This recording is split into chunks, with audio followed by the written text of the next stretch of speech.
चलिए आज power system के एक बहुत ही जरूरी हिस्से को समझते हैं, जनरेटर के शॉर्ट सर्किट करंट की कैलकुलेशन।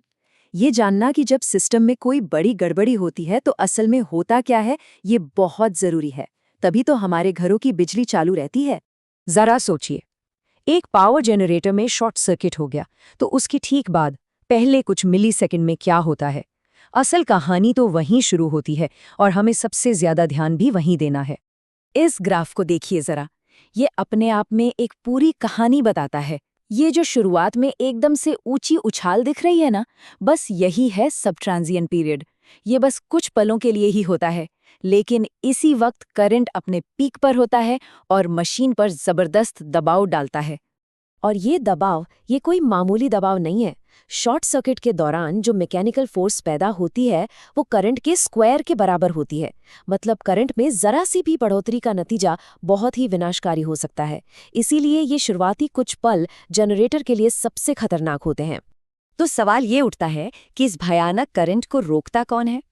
इसका जवाब जनरेटर के अपने ही एक डिफेंस मैकेनिज्म में छिपा है, जिसे कहते हैं रिएक्टेंस। ये वो खूबी है जो करंट में अचानक होने वाले बदलाव को रोकती है। और उस शुरुआती उछाल के लिए जो सबसे अहम चीज है वो है सब ट्रांजिएंट रिएक्टेंस, जिसे हम X�D से दिखाते हैं। इसे आप जनरेटर की पहली डिफेंस लाइन समझ सकते हैं। शुरुआती फॉल्ट करंट को कैलकुलेट करने के लिए ये सबसे जरूरी पैरामीटर है। एक शॉर्ट सर्किट ना 3 अलग अलग हिस्सों में होता है। सबसे पहले आता है सब ट्रांजिएंट पीरियड, जिसमें डैम्पर वाइंडिंग्स की वजह से करंट सबसे ज्यादा होता है। इसके बाद आता है ट्रांजिएंट पीरियड। यहाँ करंट धीरे धीरे कम होने लगता है क्योंकि फील्ड वाइंडिंग्स का असर बढ़ने लगता है। और आखिर में स्टेडी स्टेट पीरियड, जहाँ करंट एक स्थिर लेवल पर आकर रुक जाता है। तो ये सब ट्रांजिएंट रिएक्टेंस XD आखिर होता कितना है? आमतौर पर ये 9 से 18% के बीच होता है। सुनने में ये शायद छोटा नंबर लगे, लेकिन ये तय करने में इसका बहुत बड़ा हाथ होता है कि जनरेटर शॉर्ट सर्किट को झेल पाएगा या नहीं। अच्छा, थ्योरी तो समझ ली, अब थोड़ा प्रैक्टिकल हो जाते हैं। आखिर हम इस खतरनाक फॉल्ट करंट को कैलकुलेट कैसे करते हैं? ये जो फॉर्मूले हैं ना, ये हर पावर सिस्टम इंजीनियर के लिए बहुत ज़रूरी हैं। सबसे आसान सिचुएशन तो तब होती है जब जनरेटर का रेटेड करंट यानी कि फुल लोड एम्प्स FLA हमें पहले से ही पता हो।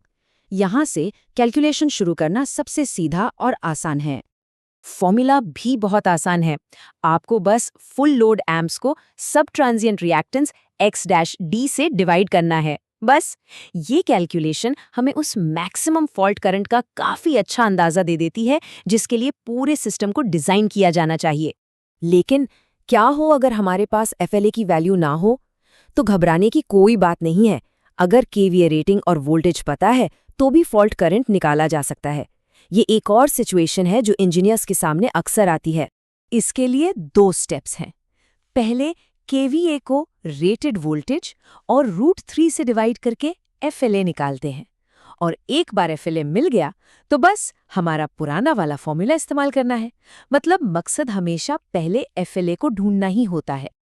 और अब आते हैं आखिरी सिनारियो पर, जब हमारे पास सिर्फ रियल पावर यानी किलोवाट kW हो और पावर फैक्टर हो। यहाँ हमें एक एक्स्ट्रा स्टेप लेना पड़ता है। पहले किलोवाट को KVA में बदलना होता है। तो ये एक 3 स्टेप का प्रोसेस है। आप किलोवाट को पावर फैक्टर से डिवाइड करके KVA निकालते हैं, फिर उस KVA वैल्यू से FLA निकालते हैं और आखिर में उस FLA से शॉर्ट सर्किट करंट कैलकुलेट कर लेते हैं। ये पूरा एक सीक्वेंस है जो दिखाता है कि ये सारे पैरामीटर्स एक दूसरे से कैसे जुड़े हुए हैं। चलिए, फॉल्ट करंट का अंदाजा लगाना तो एक बात हो गई, लेकिन जनरेटर असल में इस तूफान को झेलता कैसे है और ग्रिड के साथ सिंक में कैसे बना रहता है? यहीं पर जनरेटर स्टेबिलिटी का बहुत ही दिलचस्प कॉन्सेप्ट सामने आता है। यहाँ 2 मेन खिलाड़ी हैं, इनर्शिया कांस्टेंट H और डैम्पिंग कोएफिशिएंट D। इनर्शिया को एक घूमते हुए भारी पहिए की तरह सोचिए। ये स्पीड में अचानक बदलाव को रोकता है। दूसरी तरफ डैम्पिंग एक शॉक अब्जॉर्बर की तरह काम करता है। ये ऑसिलेशंस यानी उतार चढ़ाव को कम करता है और रोटर को वापस स्थिर होने में मदद करता है। ये दोनों मिलकर काम करते हैं। ये जो कोट है ये इस बात पर जोर देता है कि स्टेबिलिटी बनाए रखने में सिर्फ इनर्शिया से ज्यादा जरूरी रोल डैम्पिंग का होता है, खासकर जब छोटे मोटे डिस्टर्बेंस हों। मतलब वो शॉक अब्जॉर्बर वाला असर बहुत ही ज्यादा जरूरी है। तो हमने कैलकुलेशंस और स्टेबिलिटी की बात कर ली, लेकिन इन सबके ऊपर भी एक आखिरी डिफेंस लाइन होती है। इन्हें जनरेटर का बॉडीगार्ड समझिए। ये वो प्रोटेक्शन सिस्टम्स हैं जिन्हें जनरेटर को सबसे अलग करने और नुकसान से बचाने के लिए ही डिज़ाइन किया गया है। और ये रहे कुछ नाम: differential protection, overcurrent protection, stator और रोटर अर्थ फॉल्ट प्रोटेक्शन। ये लिस्ट तो काफ़ी लंबी है। इनमें से हर एक को एक खास तरह की गड़बड़ी या खराबी का पता लगाने के लिए डिज़ाइन किया गया है। ये सब मिलकर जनरेटर को सेफ रखते हैं। तो मतलब हम खतरे को कैलकुलेट कर सकते हैं और उससे बचने का तरीका भी डिज़ाइन कर सकते हैं। लेकिन जैसे जैसे हमारा पावर ग्रिड और तेज़ और कॉम्प्लेक्स होता जा रहा है, क्या हमारे प्रोटेक्शन सिस्टम इतने स्मार्ट हैं कि वो अगले फॉल्ट के लिए तैयार रहें?